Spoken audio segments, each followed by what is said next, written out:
नमस्कार बच्चों। 8th grade अभ्यास पुस्तिका के सॉल्यूशन में हमारी श्रृंखला का ये वीडियो कक्षा 7वीं के लिए है। इसमें यहाँ से हम जो है कक्षा 7वीं विज्ञान के समस्त अध्याय के 8th ग्रेड के जो अभ्यास प्रश्न हैं उनको सॉल्व करेंगे। तो चलिए देखते हैं आज कक्षा 7वीं। इसमें हम कुल मिलाकर जो 13 अध्याय हैं उनके बारे में एक एक करके एक वीडियो में समझेंगे। पहला अध्याय है हमारा पादपों में पोषण। इस अध्याय में पाठ के पूर्व हमें क्या क्या तैयारी करनी है। हमें अपना भोजन पेड़ पौधों से प्राप्त होता है। पौधे अपना भोजन वातावरण से स्वयं निर्मित करते हैं, इसलिए पौधों को स्वपोषी एवं इस पोषण विधि को स्वपोषी पोषण कहते हैं। पौधे के विभिन्न भाग जड़, तना, पत्तियां, पुष्प एवं बीज हैं। पौधे निम्न पोषक पदार्थ किससे प्राप्त करते हैं, आओ मिलान करके देखें। तो ये कुछ पाठ के पूर्व तैयारी से मतलब है कि जो हमने ये जो हमारी मुख्य पाठ्य पुस्तक है उसमें से जो अध्ययन किया है उसमें ये मुख्य बातें जो है वो निकल के आती हैं। सबसे पहली गतिविधि में दिया गया है कि सही जोड़ियों का मिलान करना है। एक तरफ कॉलम ए है और दूसरी तरफ कॉलम बी। कॉलम ए में दिया गया है कि कौन से स्रोत है और कॉलम बी में उससे हमें क्या प्राप्त होता है। तो सबसे पहला आता है सूर्य। सूर्य से हमें जो है सूर्य का प्रकाश प्राप्त होता है। उसके बाद आता है जड़ों से पोषक तत्व एवं पानी। उसके बाद पत्तियों से क्लोरोफिल और वायुमंडल से जो है CO2 प्राप्त होती है।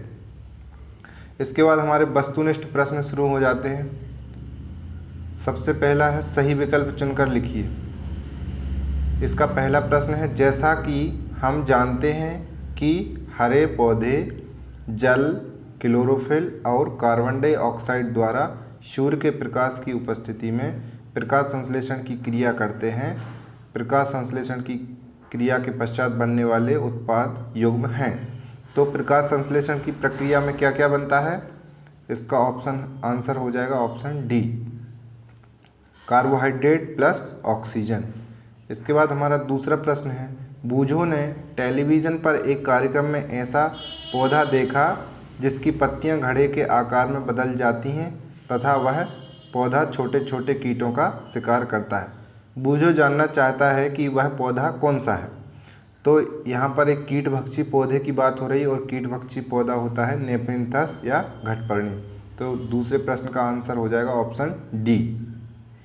इसके बाद तीसरा प्रश्न है जल की कमी वाले क्षेत्र के पौधे जैसे नागफनी की पत्तियां जो है वो कांटों में रूपांतरित हो जाती हैं।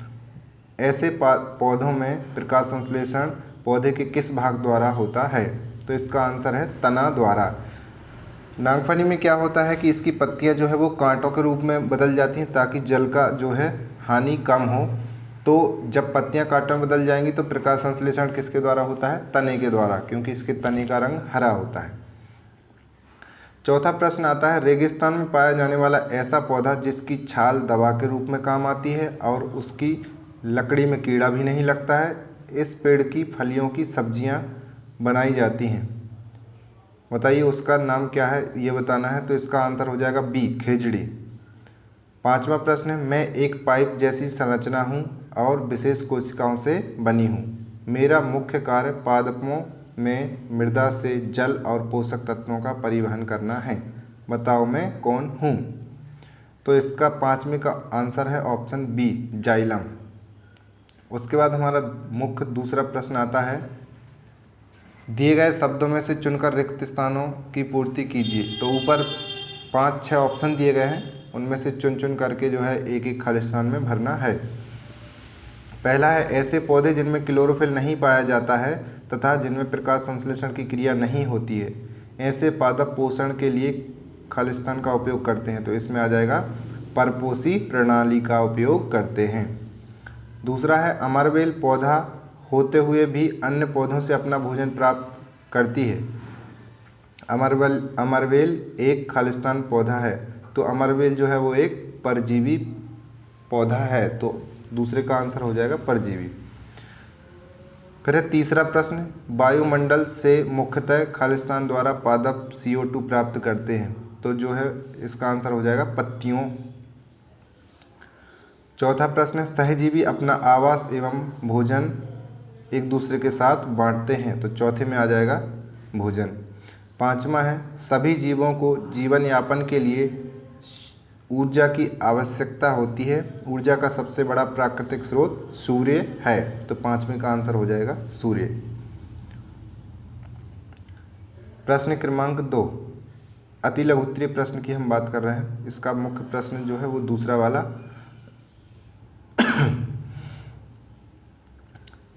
क्या हरे पौधे सूर्य के प्रकाश के बिना अपने भोजन का निर्माण कर सकते हैं? यदि नहीं तो क्यों? नहीं, इसका उत्तर है नहीं, सूर्य के प्रकाश के बिना हरे पौधे अपना भोजन नहीं बना सकते हैं, क्योंकि पत्तियों द्वारा सौर ऊर्जा संग्रहित की जाती है और यही सौर ऊर्जा जो है वो खाद्य पदार्थ के रूप में संचित हो जाती है। तीसरा प्रश्न है,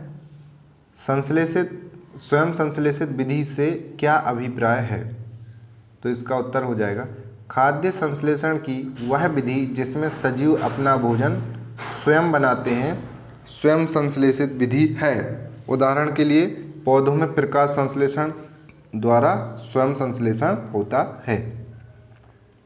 इसके बाद आता है चौथा प्रश्न, जड़ द्वारा अवशोषित जल एवं खनिज पत्ती तक किस प्रकार पहुँचते हैं?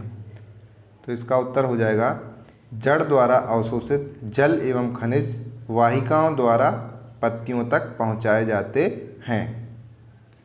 इसके बाद पांचवा प्रश्न है, बूझो जानना चाहता है कि मृत जीवी में प्राणियों के समान मुख नहीं होता, ना ही ये हरे पादप के समान हैं, तो फिर ये अपने जीवन यापन हेतु पोषण कैसे प्राप्त करते हैं? तो इसका उत्तर हो जाएगा ये मृत एवं विघटनकारी सड़ने वाली वस्तुओं की सतह पर कुछ पाचक रसों का स्त्राव करते हैं तथा उसे विलेय में परिवर्तित कर देते हैं। इससे ही भोजन के रूप में अवशोषित कर लेते हैं। इसके बाद छठवां प्रश्न है, शैवाल कैसे बनते हैं तथा ये कहाँ कहाँ पाए जाते हैं? तो इसका उत्तर हो जाएगा शैवाल सामान्यतः कुछ जीवों की वृद्धि के कारण बनते हैं। ये गीली दीवारों पर, तालाब या ठहरे हुए जलाशय में पाए जाते हैं। ये थे हमारे अति लघुत्तरीय प्रश्न। अब आते हैं लघुत्तरीय प्रश्न। प्रश्न क्रमांक 7 है, कुछ पौधे कार्बन डाइऑक्साइड के अलावा प्रोटीन एवं वसा जैसे अन्य खाद्य पदार्थों का भी संश्लेषण करते हैं। प्रोटीन संश्लेषण के लिए आवश्यक तत्व नाइट्रोजन पौधे किस प्रकार प्राप्त करते हैं? तो इसका उत्तर है प्रोटीन बनाने के लिए पौधों को नाइट्रोजन की आवश्यकता होती है। चूँकि पौधे वायुमंडलीय नाइट्रोजन का सीधे उपयोग नहीं कर पाते हैं, राइजोबियम जीवाणु वायुमंडलीय नाइट्रोजन को विलेय पदार्थों में परिवर्तित कर देते हैं, जिसे पौधे उपयोग कर लेते हैं। इसके बाद है 8वां प्रश्न, सजीवों द्वारा भोजन ग्रहण करने एवं इसके उपयोग करने की विधि पोषण कहलाती है। पोषण के आधार पर स्वपोषी एवं विषमपोषी को परिभाषित कर उदाहरण दीजिए। तो यहाँ स्वपोषी और विषमपोषी की परिभाषा बताना है। तो उत्तर में पहली हेडिंग आ जाएगी स्वपोषी। ऐसे सजीव जो अपना भोजन स्वयं बनाते हैं स्वपोषी कहलाते हैं, जैसे कि हरे पादप।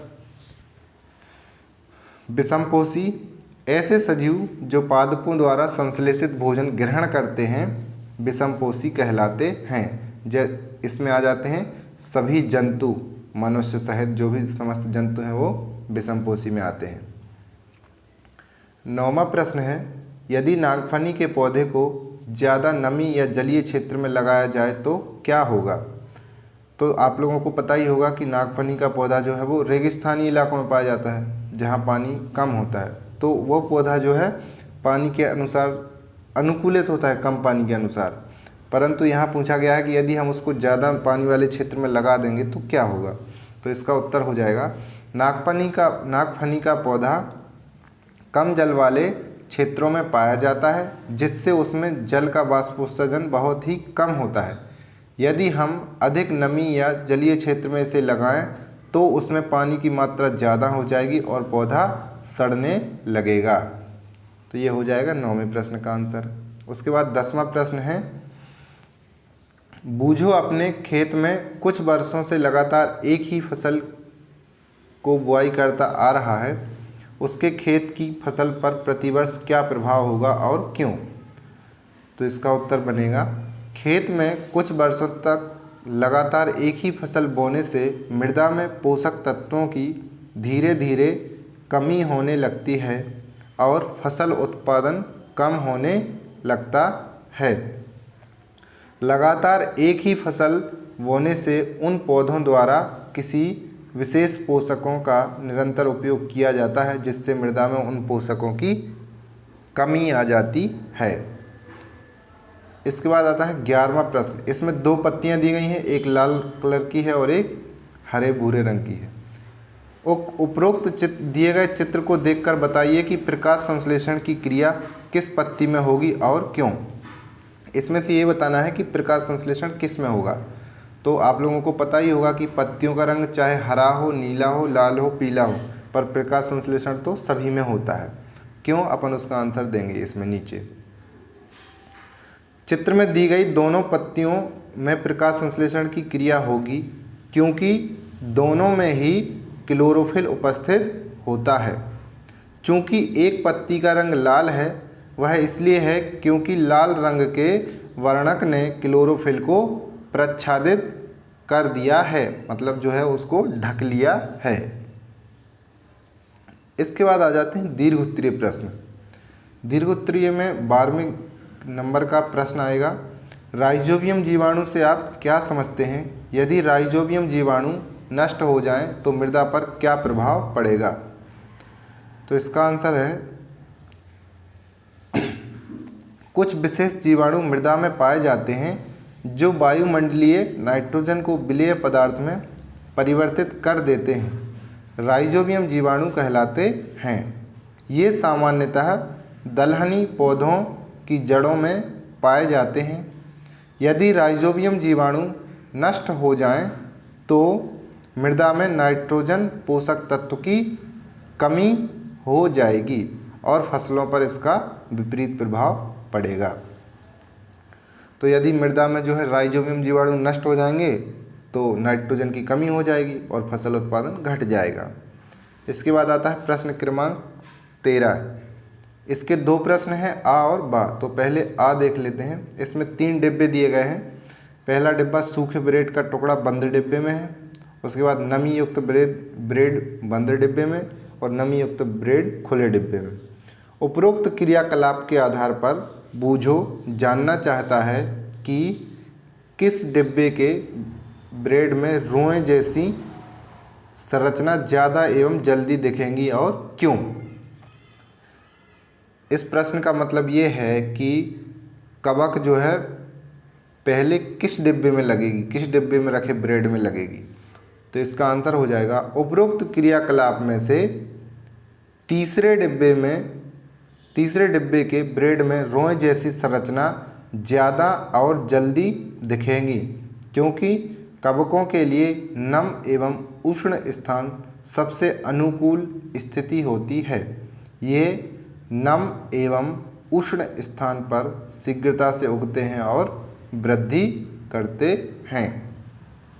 इसका बा वाला है 13वें प्रश्न का बा।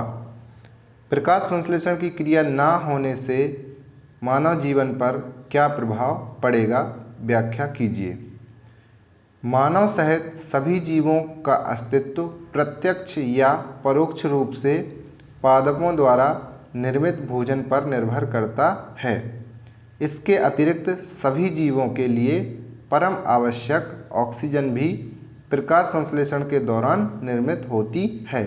इसलिए प्रकाश संश्लेषण की क्रिया के बिना पृथ्वी पर मानव ही नहीं, किसी भी प्रकार के जीवन की कल्पना असंभव है। तो यहाँ पे पूछा है इस प्रश्न में कि यदि प्रकाश संश्लेषण नहीं होगा तो मानव जीवन पर इसका क्या प्रभाव पड़ेगा।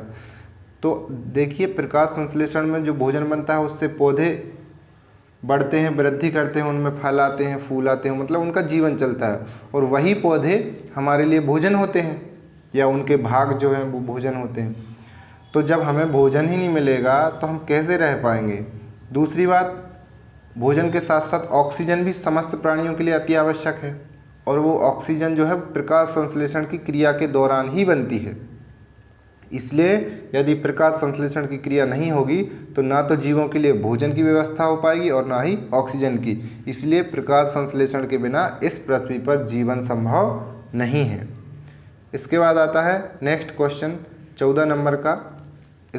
इसके दो पार्ट हैं। पहला इसमें है घटपर्णी पौधे का रंग हरा होता है तथा प्रकाश संश्लेषण भी करता है, फिर भी ये पोषण के लिए कीटों का भक्षण क्यों करता है, समझाइए। घटपर्णी पौधे जैसे अन्य, इसका उत्तर है ये 14वें का, घटपर्णी पौधे जैसे अन्य पादप भी अधिकांश ऐसे क्षेत्रों में पाए जाते हैं जहां उन्हें मृदा से पर्याप्त पोषक तत्व नहीं मिल पाते। इसलिए ये पादप आवश्यक पोषक तत्वों की पूर्ति के लिए कीटों का भक्षण करते हैं। 14वें का बा है घटपर्णी पौधा किस प्रकार कीटों का भक्षण करता है, विस्तार से समझाइए। घटपर्णी पौधा की पत्तियां घड़े के समान रूपांतरित रहती हैं। पत्ते का शीर्ष भाग घड़े का ढक्कन बनाता है। घड़े के अंदर अनेक रोम होते हैं, जैसे कि यहाँ पे की जगह ही कर लेना। जैसे ही कीट अंदर गिरता है ढक्कन बंद हो जाता है और ये रोम उसे नीचे पहुँचा देते हैं। घड़े में उपस्थित पाचक रस कीटों का पाचन कर देता है। इसके बाद है 15वें नंबर का प्रश्न। इसमें कुछ नहीं करना है, प्रकाश संश्लेषण दर्शाने के लिए व्यवस्था का नामांकित चित्र बनाइए। तो इसमें पाठ्य पुस्तक में जो कक्षा 7वीं विज्ञान की पाठ्य पुस्तक है उसमें चित्र दिया गया है। जो चित्र यहाँ पे ये वाला, इस चित्र को 15वें नंबर के प्रश्न में बनाना है। ये प्रकाश संश्लेषण का जो व्यवस्थित चित्र है, यहाँ पर सूर्य से सूर्य का प्रकाश आता है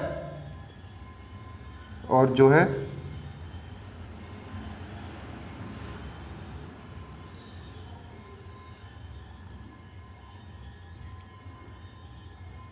सूर्य से सूर्य का प्रकाश, कार्बन डाइऑक्साइड वायुमंडल से और पत्तियों में क्लोरोफिल और जमीन से जल एवं खनिज जड़ के द्वारा पहुंचता है और ये सब मिला करके प्रकाश संश्लेषण की प्रक्रिया होती है जिसमें पौधे अपना भोजन बनाते हैं। तो ये था हमारा कक्षा 7वीं विज्ञान का 8 ग्रेड का पहला अध्याय। इसी प्रकार हम आगे समस्त अध्यायों के एक एक करके वीडियो में सॉल्यूशन देंगे। आप इस वीडियो को अच्छा लगे तो लाइक करें और अपने समस्त दोस्तों तक इसको शेयर करें ताकि कोई भी प्रश्नोत्तर ढूंढने के लिए परेशान ना हो। और आप जिस भी प्रश्न के उत्तर चाहते हैं वो नीचे कमेंट में कर दें तो हम उसके लिए एक अलग से वीडियो अपलोड कर देंगे। धन्यवाद।